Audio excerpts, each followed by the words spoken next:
Весна, солнечный день, пикник. По легенде учений, ребята отдыхают за городом, когда рядом вдруг происходит взрыв. Десятки раненых, всем срочно нужна помощь. Задача будущих медиков – оказать ее до приезда скорой, остановить кровотечение, перевязать раны, перенести раненых в безопасное место. Свои навыки демонстрировали 6 команд. Им помогали сотрудники специализированной пожарно-спасательной части, которые не первый раз участвуют в подобных мероприятиях. В ведомстве работает медико-психологическая служба. Ее современное оборудование позволяет проводить хирургические операции, что называется, в походных условиях. Медицинскую помощь мы можем оказать, имея на вооружении современное оборудование, также медицинский модуль, укомплектованным реанимационным оборудованием, и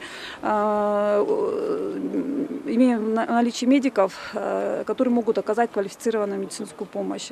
Внутривузовская олимпиада проводится в медицинской академии впервые. Всего в ней приняли участие 54 студента педиатрического и лечебного факультетов. В каждой команде по 9 старшекурсников, хотя желающих показать свое мастерство было куда больше. Тем, кто не попал в сборную, отвели роль пострадавших. С имитацией открытого перелома голени и травмы локтя ребята справились на отлично. Это нужно в первую очередь нашим детям, чтобы они были готовы к любой ситуации, чтобы они могли оказывать помощь тем, кто нуждается в ней. Полученными знаниями и практическими умениями без 5 минут врачи будут делиться со студентами из других вузов и даже школьниками. Конечно же, с привлечением сотрудников МЧС, чтобы из спасателей любой из ребят мог стать спасителем. Яна Гайгиева, Ирина Санакоева, Мурат Гадиев, Осетия ТВ.